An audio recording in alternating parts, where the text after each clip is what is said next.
Shabbat Shalom Mevorach, j'espère que vous allez bien, que vous avez passé une bonne semaine.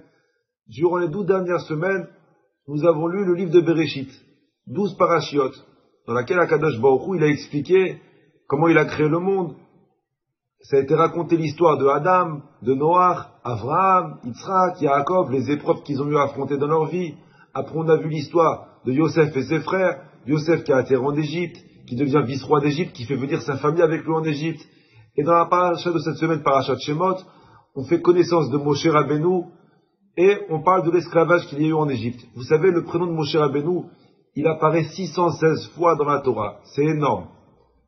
Pour vous donner une idée, le prénom de Avraham Avinu, il apparaît que 175 fois. Moshe Rabbeinu, qui était considéré comme Nevi à Nevim, le prophète des prophètes. La Torah le témoigne sur Moshe, Lo Aya Navi Israël qui est Moshe. Il n'y a jamais eu un prophète comme Moshe, il n'y aura jamais de prophète comme Moshe Rabbeinu. Aujourd'hui, je vais vous raconter une explication que le Shem Mishmuel, il rapporte au nom du Zohar. Et le Shem Mishmuel, il dit, au nom du Zohar bien sûr, que Caïn et Hevel, les deux enfants de Adam Arishon, quand Akadosh Baruch Hu a créé le monde, il a créé Adam. Adam, il a eu deux enfants, Caïn et Hevel. Un jour, Caïn, il décide de remercier Hachem en offrant un sacrifice pour remercier Akadosh Baruch Hu. Mais Caïn, c'est lui qui a été l'initiateur du projet d'amener un sacrifice, mais il a dit, écoute, Akadosh Baruch Hu n'a pas mangé le sacrifice. Donc, je ne vais pas amener le top, je vais amener du moyen. Et il a apporté des fruits à Hachem, du moyen. Hevel, son petit frère, quand il a vu que Caïn, il a apporté un sacrifice à Hachem pour le remercier, Hevel a dit, c'est une très bonne idée qu'il a, moi aussi je veux remercier Hachem.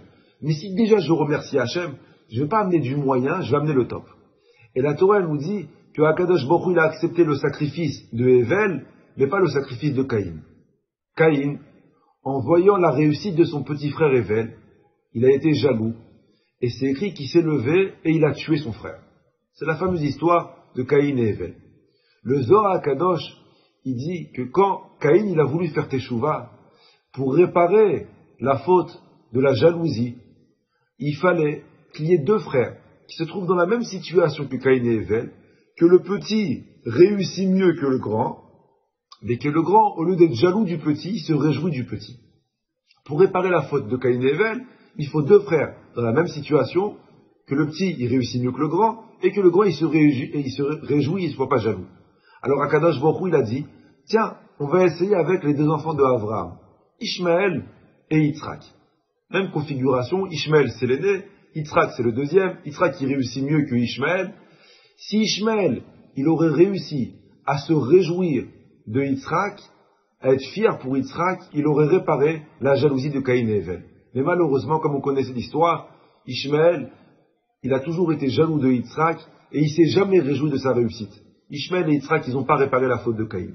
Alors Akadosh Baruch Hu, il a dit, écoute, on va essayer autrement. On va essayer avec les enfants de Yitzhak, Yaakov et Esav.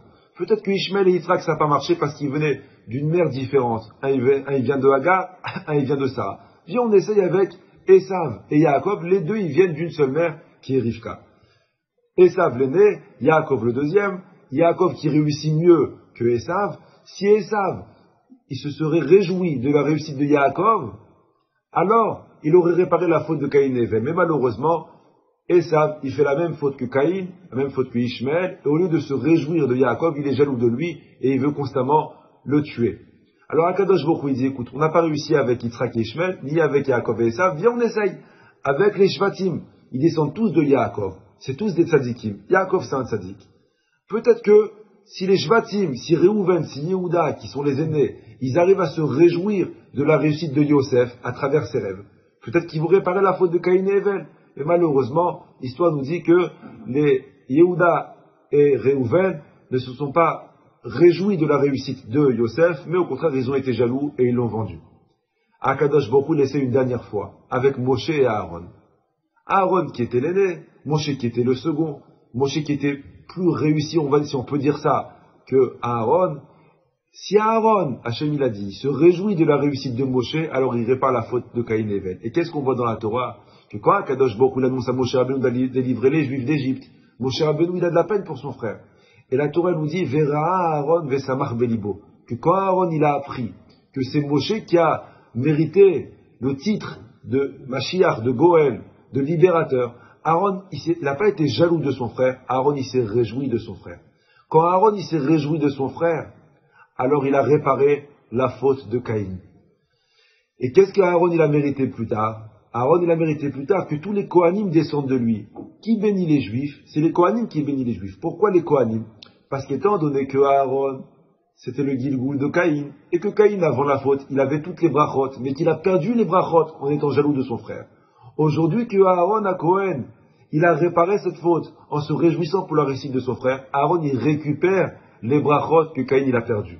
De cette paracha on apprend combien il est important de ne pas être jaloux de l'autre. Vous savez, c'est un des 10 commandements, l'otachmod, ne sois pas jaloux de la maison de ton prochain, de tout ce qui appartient à ton prochain. Des fois, on voit des personnes qui arrivent à se marier, qui ont des enfants, qui ont un travail, et nous, on galère. Alors, oui, la jalousie, elle est humaine.